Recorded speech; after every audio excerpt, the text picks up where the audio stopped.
Listening. À l'écoute. Yo Kamela. Kusikiliza. Udi unvwa. Nyonso ngetu bamukewa. À l'écoute pour s'informer.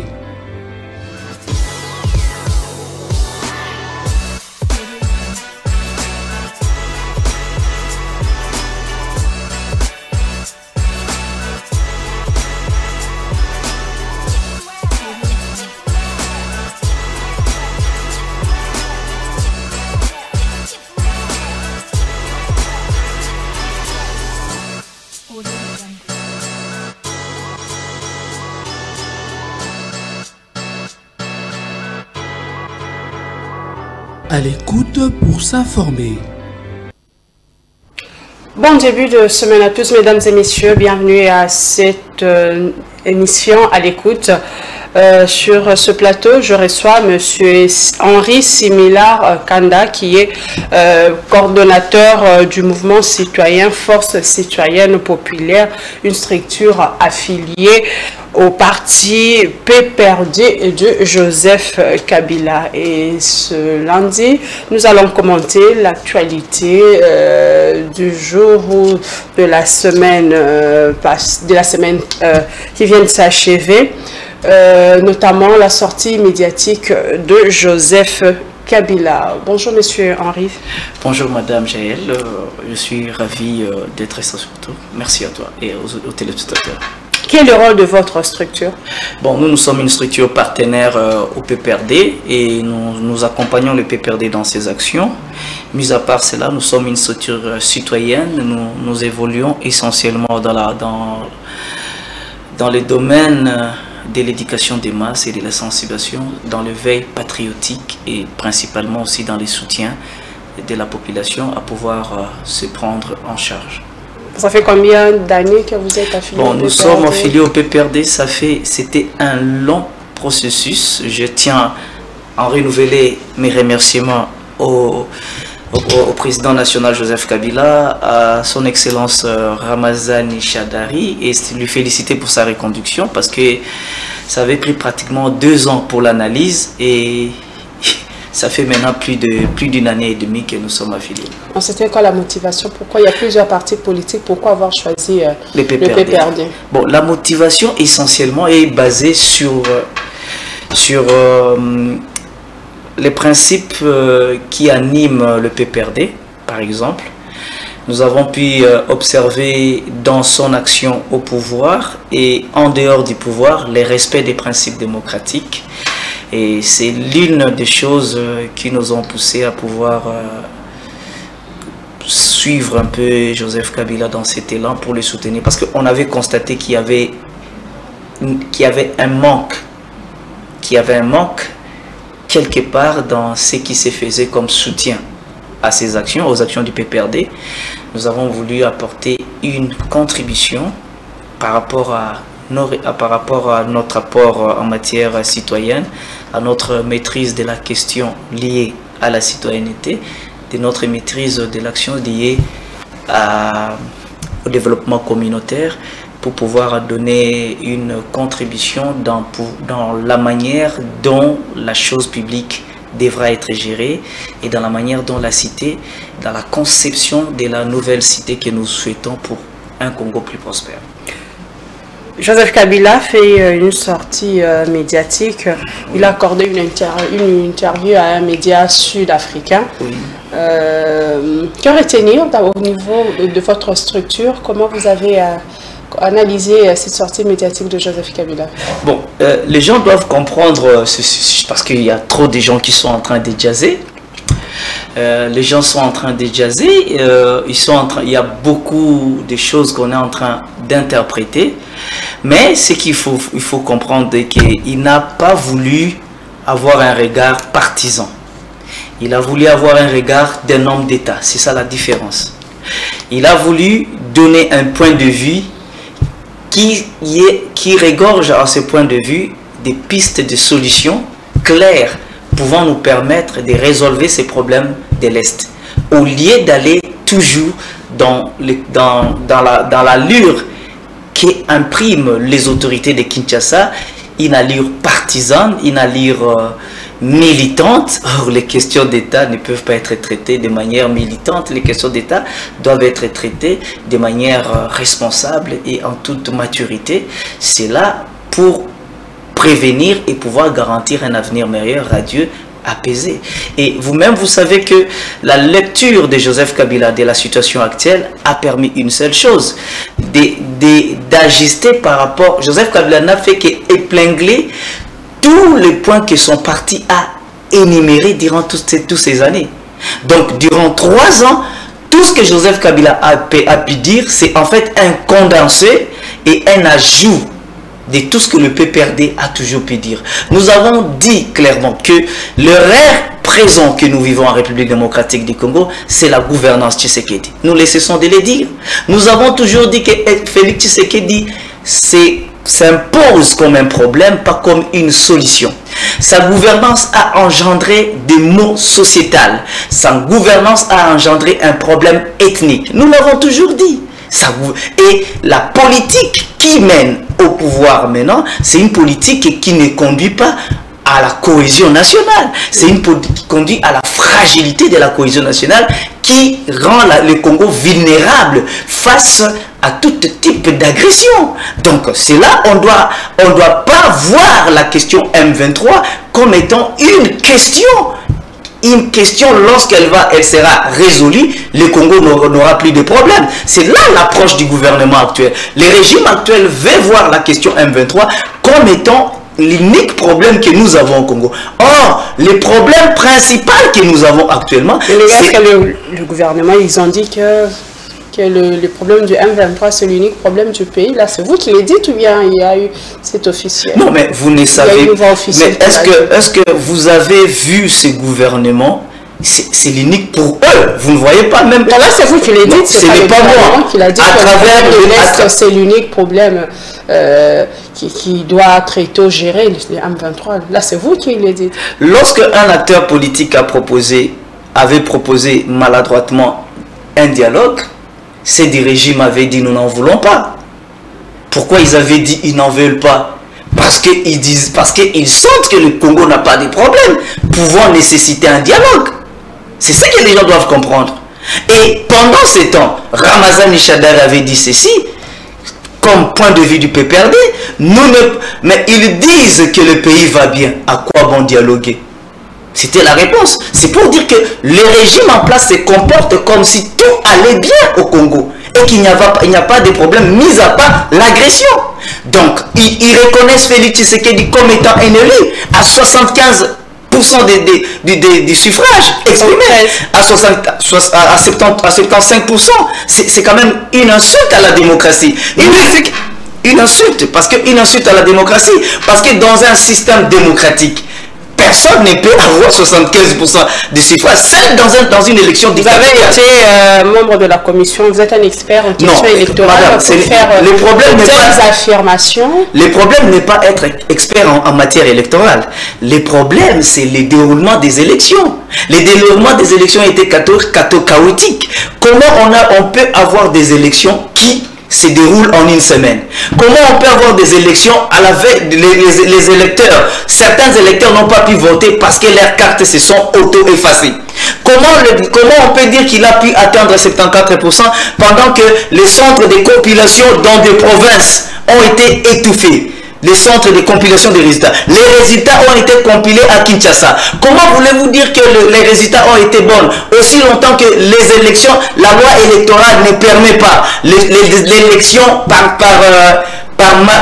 l'élection électronique? Mais ils nous ont affirmé, nous étions dans une élection électronique. Donc pour dire tout simplement que c'était une violation de la loi qui a comme incidence les manques de crédibilité du suffrage exprimé. Monsieur Henri, puisqu'on parle maintenant de cette question électorale, notamment aussi abordée par Joseph Kabila.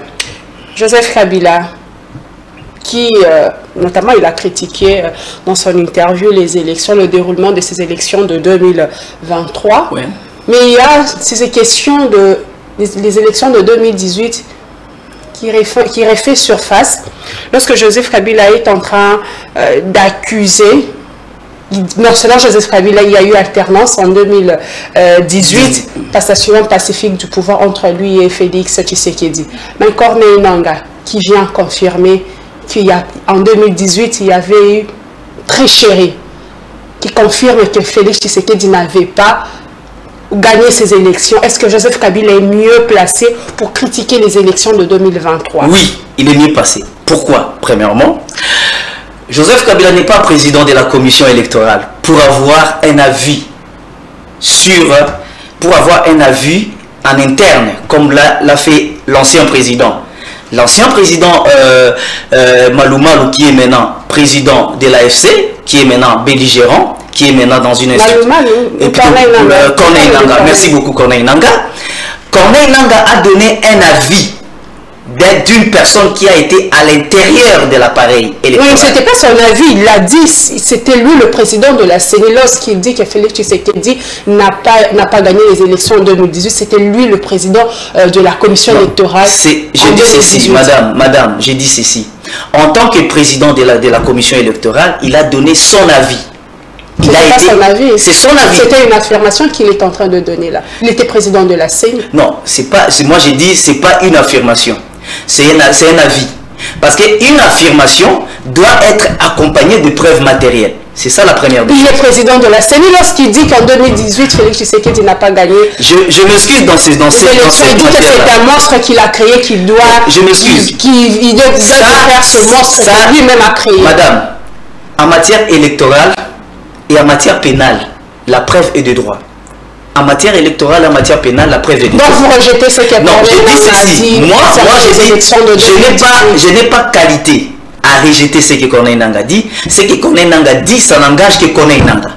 Mais ce que je voulais vous dire, c'est seulement ceci. Et que Corneille Nangaa fut le président d'une commission électorale lorsqu'il rend public le résultat. Et qu'après plusieurs années, il donne un point de vue politique qui n'engage que lui, cela n'empêche pas Joseph Kabila de pouvoir critiquer le processus électoral de 2023. Deuxièmement, le contentieux électoral ne couvre que la durée de la législature où ce contentieux a été issu. Cela veut dire quoi? Les élections de 2023, il y a eu un contentieux électoral. Le contentieux électoral est allé au niveau des cours et tribunaux.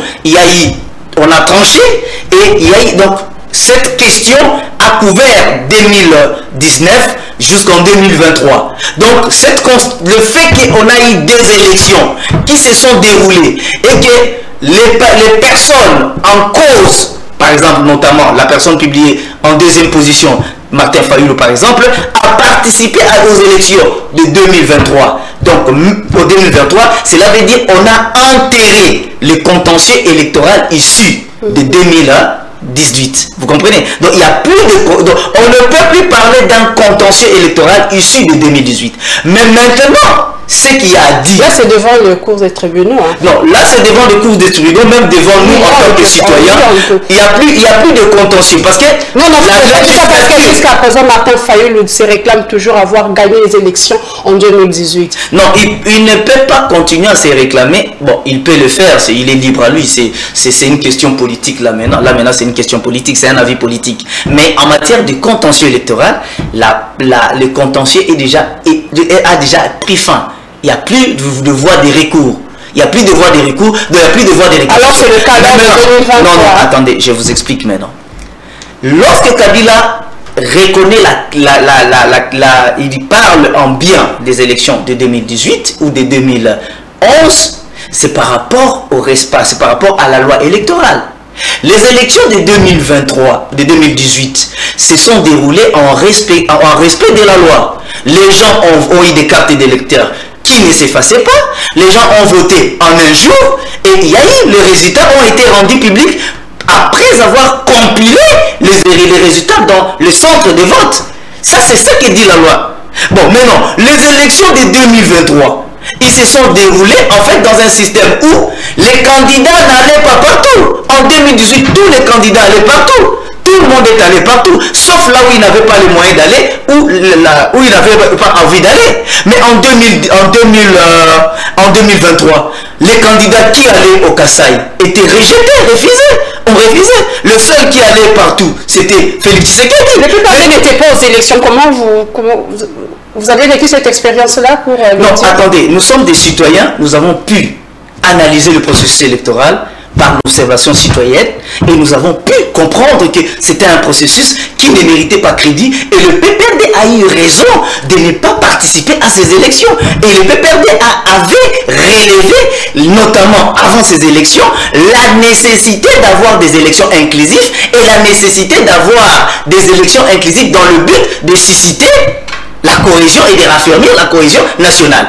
Mais le régime en place avait refusé. Le régime en place a voulu aller dans une commission qui était accusée d'avoir une connotation à coup sûr tribale, dont les résultats, beaucoup ont critiqué que ces résultats ont eu une connotation aussi tribale. La conséquence, c'est qu'on a des institutions amoindries. C'est pourquoi Joseph Kabila dit que les élections de 2023 ont fragilisé la République et la gouvernance Tshisekedi continue à fragiliser les élections et continue à fragiliser la République dans son fonctionnement. Alors, le plus important aujourd'hui serait que, vu qu'aujourd'hui Félix Tshisekedi apparaît comme étant un problème, la solution est la plus claire et la plus crédible pour permettre au Congo de se reconstituer en tant qu'État, permettre aux Congolais de pouvoir aller de l'avant, c'est d'élaguer le problème. Le problème, c'est Félix Tshisekedi. Regardez quand vous dites qu'il faut élaguer le problème, comment élaguer le problème, la manière d'élaguer le problème de manière constitutionnelle. Parce que le PPRD s'inscrit dans le respect et dans les respects de la Constitution. Le PPRD s'inscrit dans le respect de la loi. Alors, le respect de la loi implique que Félix Tshisekedi devra démissionner parce que c'est la voie la plus légale et la plus constitutionnelle possible. Et c'est cette voie-là que le PPRD est. D'ailleurs, nous sommes les premiers à pouvoir demander sa démission. Donc, nous demandons sa démission depuis longtemps pour dire que, parce que nous nous sommes rendus compte que avec Félix Tshisekedi a sa manière de lire la société. Félix Tshisekedi a sa compréhension de la vie sociétale. Félix Tshisekedi voit la République à sa manière. Est-ce qu'il est obligé de voir la société, de voir la République textuellement comme vous voulez? Vous êtes non, nous avons voulu, oui, il doit voir la manière dont nous avons voulu la République. Nous là-bas, c'est qui? C'est le peuple congolais. Le pacte social qu'on a conclu à Sun City, où l'ensemble des Congolais se sont réunis pour se convenir à avoir une identité commune qui est la Constitution.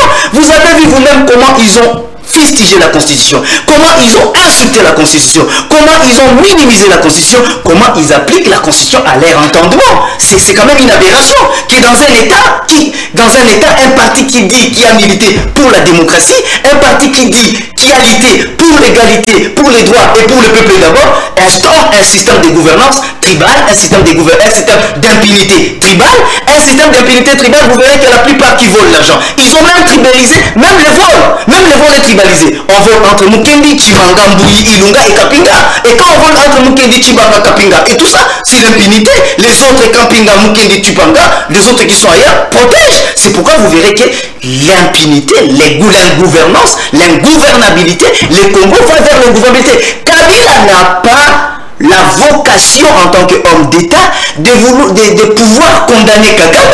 Mais c'est inimaginable. Kabila n'a pas la vocation en tant qu'homme d'État de condamner le M23. C'est inimaginable. Madame, c'est important ce que je vais dire. Vous allez me faire passer autre chose par rapport à ce que j'ai dit. Kabila a la vocation de condamner la personne à laquelle il a remis la République démocratique du Congo. Kabila n'a pas remis la République démocratique du Congo entre les mains du M23. Kabila a remis la République démocratique du Congo entre les mains de Félix Tshisekedi. Si quelque chose ne marche pas dans ces pays, Kabila doit pointer Félix Tshisekedi. Et lorsque nous analysons le fait, d'abord, on a pu libérer des détenus qui étaient détenus en Dolo, qui se retrouvent aujourd'hui d'être des commandants au front pour le compte du M23. On a pu au moins laisser le M23 librement à Bunagana, après les avoir invités à Kinshasa. Par rapport à tout ça, ils ne voient pas Félix Tshisekedi. Félix Tshisekedi, c'est un saint, un Monsanto comme on peut le dire, un Dieu le Père. Donc qui a toutes les puretés du monde. Mais Kabila, lui, il a toutes les saletés du monde. C'est inconcevable. Nous parlons de la République. Là où le Congo, Félix Tshisekedi l'avait reçu, ce n'est pas là où Félix Tshisekedi est en train de conduire le pays. Félix Tshisekedi est en train de conduire le pays vers un gouffre. Nous allons dans un gouffre du néant. Et nous sommes en train de vivre en fait un chaos qu'on veut masquer avec l'argent de l'État en corrompant certains journalistes corrompus, en corrompant certains TikTokers. Donc, ce n'est pas totalement la chose que le peuple souhaite.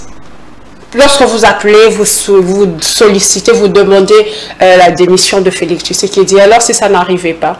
Écoutez, parce qu'il n'est pas obligé de démissionner. Il n'est pas obligé de démissionner, mais on appelle au bon sens du citoyen Félix Tshisekedi. S'il aime ce pays, il doit démissionner. Mais lui, vu qu'il a son entendement à lui, imaginez-vous, Madame Félix Tshisekedi fait une interview où il dit ceci. Je vais envoyer mon conseiller qui va prendre contact avec lui lorsqu'il qui va prendre contact avec les autres opposants et pour un gouvernement d'union nationale. Madame, c'est une insulte à la démocratie. C'est une insulte au bon fonctionnement républicain. C'est une insulte à l'ordre institutionnel. C'est une insulte à l'État congolais. Pas à l'ordre institutionnel, parce que l'ordre institutionnel établit des élections issues de 2023. C'est un ordre chaotique pratiquement. Mais il faut dire ceci. Pour arriver à un gouvernement national, il faut un compromis national. Et le compromis national va engendrer ce qu'on appelle le consensus national. Mais sans consensus national, le compromis national c'est quoi? Le peuple se convient. Nous nous convenons que les éléments à frustration, c'est ça. Et lui s'engage à élaguer tous les éléments de frustration. Après, on se convient sur la marche de la cité. Après, la République évolue. Mais lui fait les choses comme Dieu le Père. Il vous prend, il veut prendre l'opposition comme il le veut, selon à sa manière, pour gouverner à sa manière. Or, on sait la manière de Félix Tshisekedi. Aujourd'hui, le carburant est rationalisé dans ces pays. Aujourd'hui, si vous sortez, la plupart des stations n'ont pas de carburant. Les Congolais sont en train de faire le pied. La société Transco, qui était une société moderne, qui fonctionnait d'après les normes internationales, aujourd'hui c'est devenu une société archaïque. Ils trouvent Congo Airways avec 4 avions. Congo Airways aujourd'hui est en train de disparaître. Ils créent une compagnie dont on n'arrive pas à comprendre les cours et les tenants et les aboutissants. Pour vous dire tout simplement que la République ne se gère pas avec des états d'âme. La République ne se gère pas avec des émotions. Ils sont tellement émotifs. Ça devient comme si Félix Tshisekedi était le président de ses partisans, de la République de ses partisans, le président de l'IDPS, mais l'IDPS maintenant chapeaute tout l'ensemble de la République. Donc on a besoin d'un président de la République qui est le président des opposants et le président de ses partisans. Mais Félix Tshisekedi, depuis qu'il est chef de l'État, il ne s'est jamais démarqué de l'IDPS. Il est toujours un président de l'IDPS et il n'a jamais su quitter l'IDPS pour la République démocratique du Congo. C'est le gros problème. C'est pourquoi vous verrez, ils arrivent à l'Assemblée nationale, ils chantent l'hymne de l'IDPS et les députés sont debout en train d'entonner l'hymne de l'IDPS. Vous avez vu des députés en train d'entonner l'hymne. Mais vous n'avez pas vu les députés. Vous n'avez pas vu. Non, madame, lorsqu'on n'entonne pas, soit on ne connaît pas la chanson, mais le fait qu'on se met debout, cela veut dire on reconnaît l'instant, la solennité de cet instant. Cet instant procure quoi à la République? Madame, nous sommes en train de... Ce sont tous ces éléments-là qui doivent pousser le président Félix Tshisekedi à démissionner. Madame, lorsque l'État est en train d'être détruit, Félix Tshisekedi est président de quoi? Ils sont en train de détruire l'État au sommet du pouvoir. Aujourd'hui, la faiblesse... Regardez, aujourd'hui. Dans quel pays du monde vous avez vu, lorsqu'on arrête, lorsqu'on condamne quelqu'un à mort, on prend ses biens, on vend? Dans quel pays au monde vous avez vu? Même Oussama Ben Laden, qui a tué des centaines et des centaines des Américains, ses biens aux États-Unis ont été gelés. Vous savez pourquoi? Pourquoi on gèle les biens? Pourquoi on ne vend pas? Parce que dans un pays, on doit traiter les questions tout en se réservant du traitement du futur. Mais la manière dont Félix Tshisekedi est en train de gérer, demain, la République démocratique du Congo aura beaucoup des amendes à payer. La République démocratique du Congo aura beaucoup de frais. Je vous montre encore un autre exemple. Là, et puis par après, ils ont mal évalué la question de l'Est. Observe la manière dont ils évaluent. Aujourd'hui, on envoie Constant Moutamba au Mali aller négocier des accords militaires. Et on les fait au vu et tous, avec beaucoup de selfies sur les réseaux sociaux. Ça, c'est quelle manière? C'est juste une photo. Non, madame. L'objectif n'est pas de sécuriser les Congolais. L'objectif de toutes ces photos, c'est de distraire les Congolais. Constant Moutamba n'a pas la carrure d'aller. Constant Moutamba, je l'ai toujours dit. Un émissaire du chef de l'État, vous pensez qu'il n'a pas cette Je te donne un exemple. Quand tu vois Constant Moutamba, quand tu vois Alexis Tambwe Mwamba, vous sentez l'écart. Vous sentez l'écart. Constant Moutamba organise les assises pour les États généraux avec plus de 3500 invités.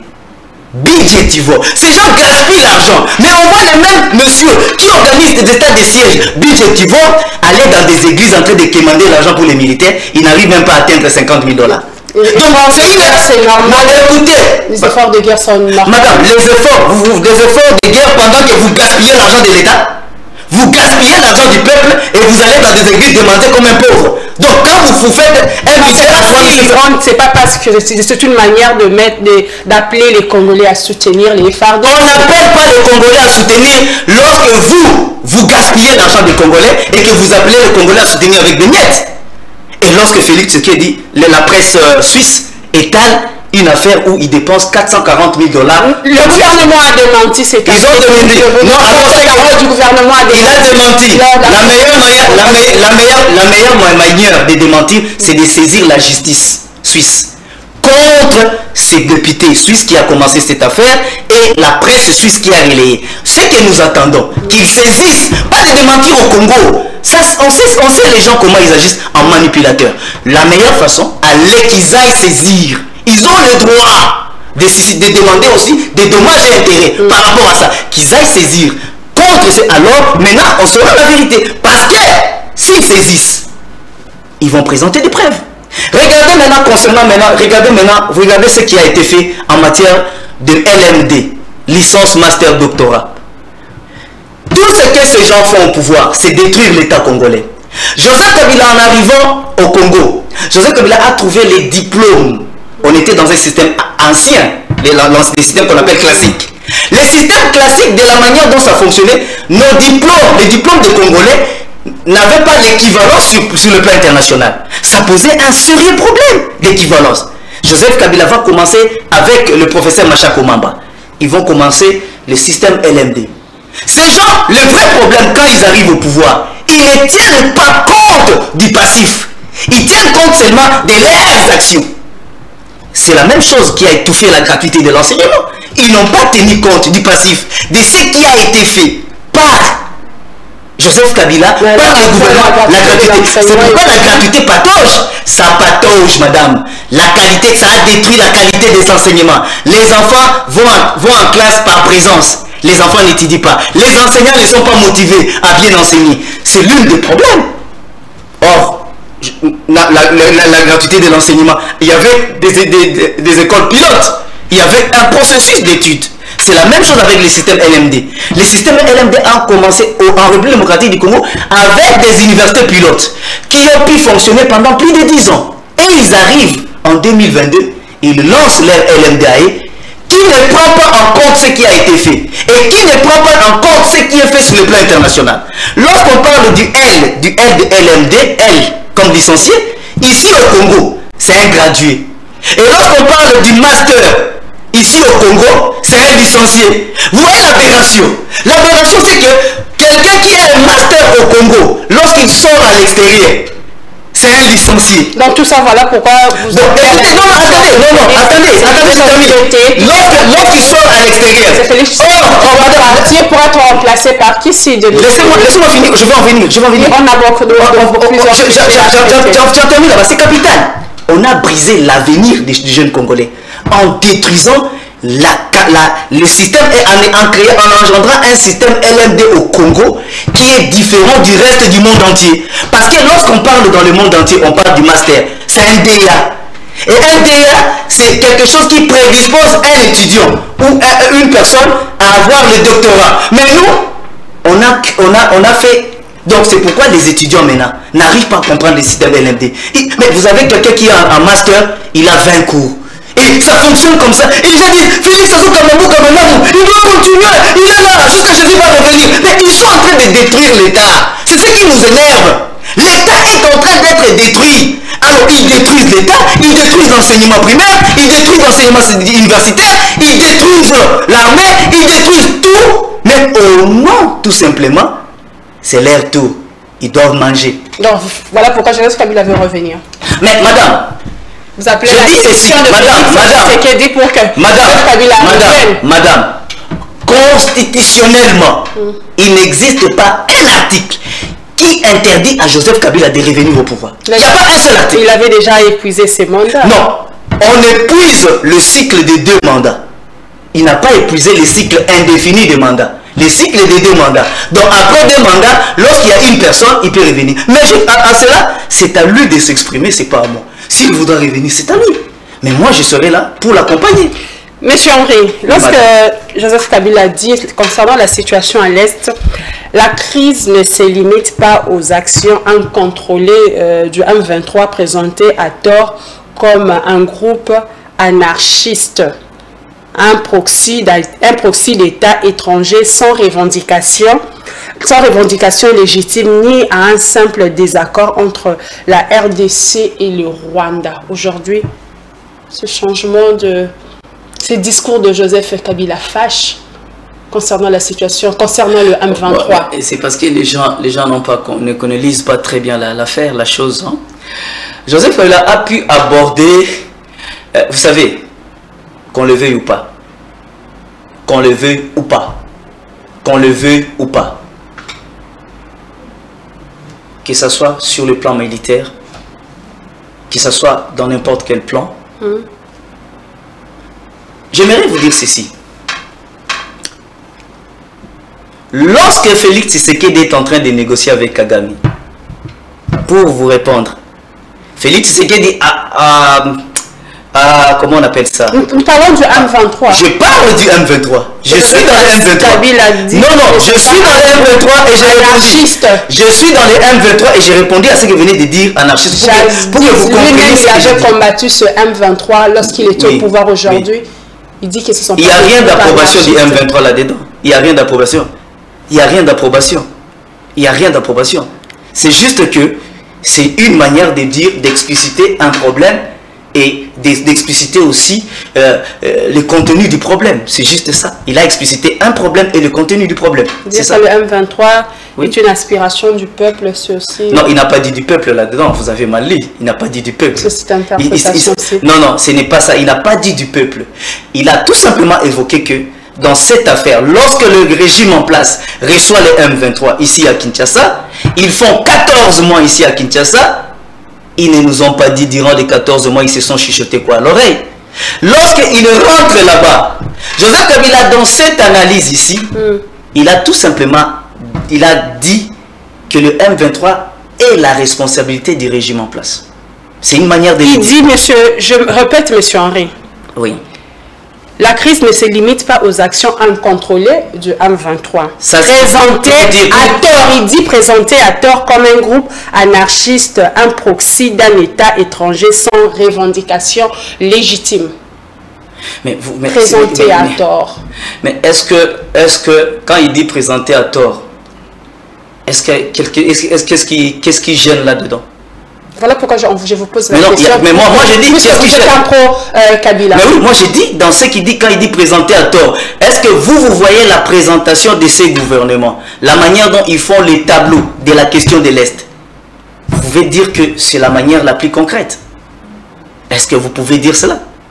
Quand on dit présenter à tort, cela veut dire que vous ne vous intéressez pas même à ce qui est en train d'être accompli sur terrain. Donc cela veut dire la réalité que le peuple est en train de vivre aussi. De tout ça. Vous présentez à tort comme étant un groupe de l'extérieur, mais vous oubliez aussi qu'il y a aussi des choses que vous avez parlé avec eux ici. Si vous les avez invités assis, c'est que vous avez reconnu en eux un interlocuteur. Vous vous êtes parlé avec quoi? Joseph Kabila, par rapport à ses propos, n'a fait que renvoyer les régimes en place par rapport à ses responsabilités. Parce que le régime en place a traité avec le M23. C'est ce que les gens oublient. Les gens veulent, quand il dit, donc vous le présentez à tort, mais c'est vous qui le présentez. Quand il parle là, c'est pas lui. Mais ce sont mais les mots qu'il utilise porte à croire qu'il les soutient. Non, aujourd'hui. Quand il dit les actions incontrôlées, cela veut dire qu'il ne soutient pas. Les actions incontrôlées, cela veut dire les actions qui ne méritent pas le soutien. Joseph Kabila va soutenir les actions incontrôlées du M23. C'est ça qu'il faut se poser comme question. Mais on regarde. Il ne qualifie pas les actions du M23 comme étant des nobles actions. Il dit les actions incontrôlées. Madame. Les actions incontrôlées. Donc, les actions irréfléchies sur le terrain. Mais par après, les actions incontrôlées. D'autre part, ce n'est pas incontrôlé. D'autre part, il dit. Non, il dit incontrôlé. On ne se limite pas aux actions incontrôlées. Non, parce que pour vous, là, je n'ai pas compris ce que vous voulez dire. C'est ce que je dis. Joseph Kabila qui dit que la crise ne se limite pas qu'aux actions incontrôlées. Mais oui, il y a une crise politique en interne liée à la gouvernance Tshisekedi. Le Congo, il y a une crise en interne ici de la gouvernance Tshisekedi. C'est ça qu'il dit. Il y a une crise à l'interne. Donc, parce que le régime en place veut nous faire croire que la solution serait de soutenir Félix Tshisekedi à gagner le M23. Non, vous voulez un discours de Joseph Kabila qui condamne vraiment le M23, mais madame, condamne vraiment le Rwanda, mais dans le PPRD officiellement, Joseph Kabila ne peut pas. C'est un homme d'État. Mais un homme d'État, il doit condamner. Non, attendez, madame. Lorsque un homme d'État s'exprime, il ne doit pas revenir sur tout ce qui a été déjà dit par son parti. Joseph Kabila n'a pas... Écoutez, il ne doit pas revenir. Joseph Kabila s'exprime depuis... Non, ça c'est une manière de croire. Même il fallait... Les Congolais voulaient attendre cette condamnation. Non, les Congolais, j'ai lu beaucoup de réactions. Notamment démentir sur qu'il soit le parrain de l'AFC. Pourquoi démentir quelque chose dont les régimes, lorsqu'il les dit, il ne présente pas les preuves? Non, madame, écoutez. En matière d'insurrection, la preuve, si vous accusez quelqu'un de financer ou d'être dans ça, la preuve est de droit. Ce n'est pas une question politique. Non, il peut démentir. Il peut aussi démentir, dire que cette propos... Joseph Kabila n'a pas à démentir. Joseph Kabila n'aime pas parler comme un enfant qui parle. Non, il ne peut pas parler ainsi. Il n'aime pas parler ainsi. Joseph Kabila, lui, il vous montre que le problème aujourd'hui, c'est la gouvernance Tshisekedi. Parce que lui, quand il a laissé le pays, le M23 était une structure réfugiée, qui était en refuge au Rwanda, au Rwanda et en Ouganda. C'est connu de tous. C'est connu de tous. Mais pourquoi vous voulez, lorsque Félix Kabila laisse le Congo, il reste Ituri. En Ituri avec deux groupes armés. Aujourd'hui en Ituri avec l'état de siège, d'où les députés nationaux du Kivu disaient, l'état de siège n'engendre rien. Levez ça. Avec l'état de siège a permis que le M23 puisse avoir Goma. L'état de siège a permis que la population congolaise puisse accueillir le M23. C'est ce que les gens ne comprennent pas. Joseph Kabila n'a pas à condamner le M23. Joseph Kabila a la responsabilité de condamner la personne à qui il avait remis le pouvoir. C'est cette personne-là qui avait la mission du peuple congolais de sécuriser le Congolais, de pacifier le pays, le Congolais, pas de permettre ce qu'il a permis. C'est ça le problème. Comme je prends l'anecdote de l'abbé... je sais plus le nom de ce prêtre qui est sur les réseaux sociaux. Non. Qui avait donné cette anecdote disant que si une maison brûle, normalement il faut d'abord vouloir éteindre les feux et condamner la personne qui a été auteur de cet incendie. Oui. Mais pourquoi vous voulez d'abord condamner au lieu d'abord de vouloir se mettre ensemble et d'abord de brûler le feu? Vous êtes capable d'éteindre le feu dans ces pays avec Félix Tshisekedi et ses partisans. Vous pouvez éteindre quelque chose dans ces pays avec ces partisans. Ils ont leur entendement de la loi. Ils c'est un parti au pouvoir, mais qui a des secrétaires généraux.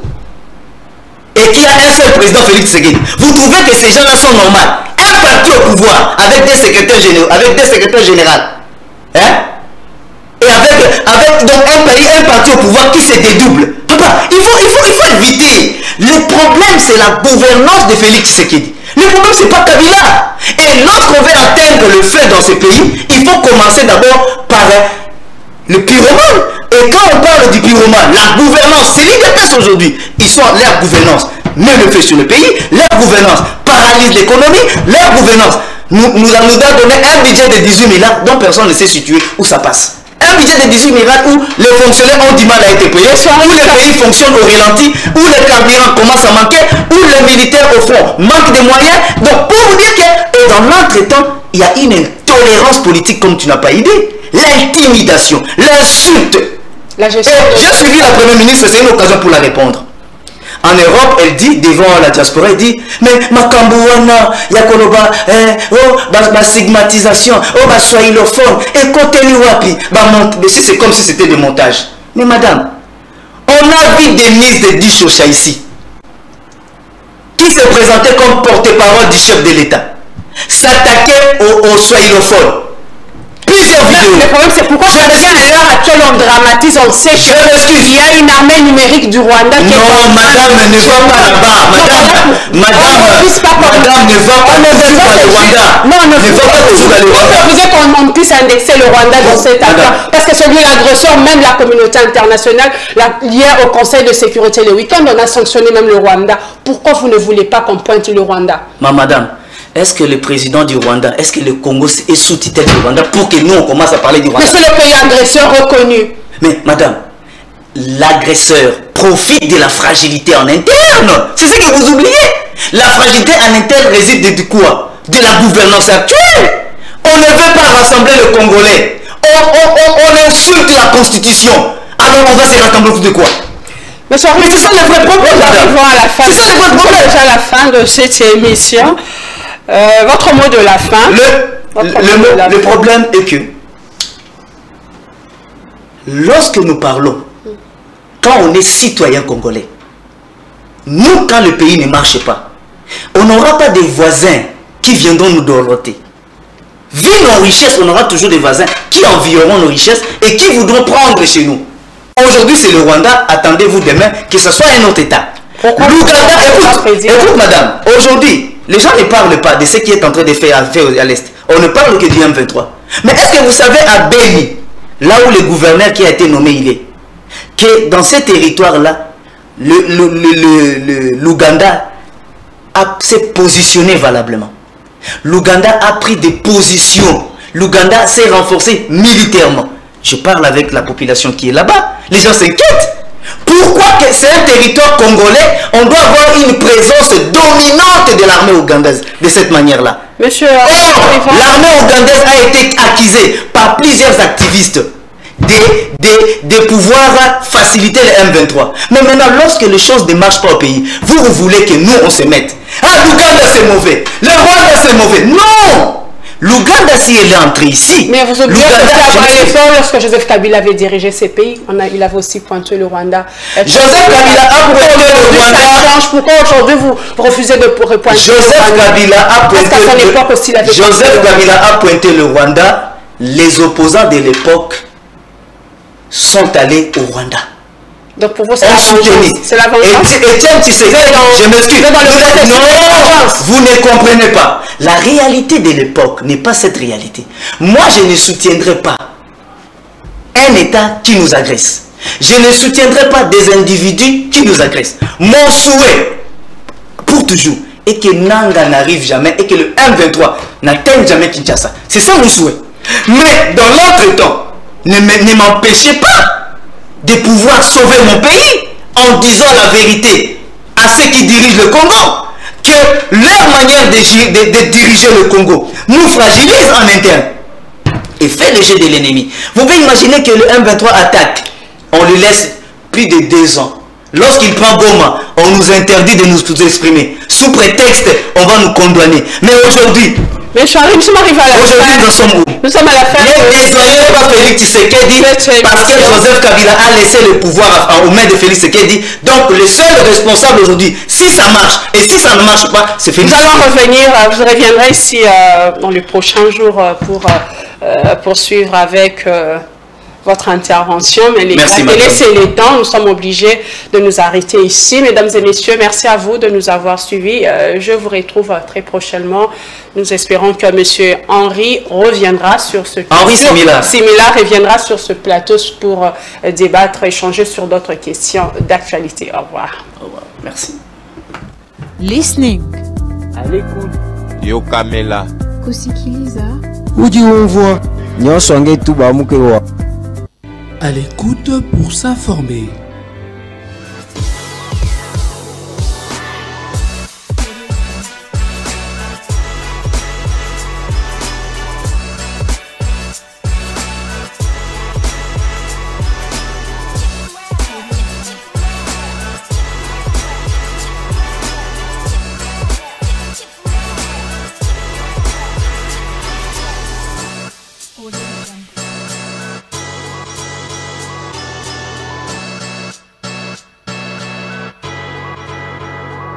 À l'écoute pour s'informer.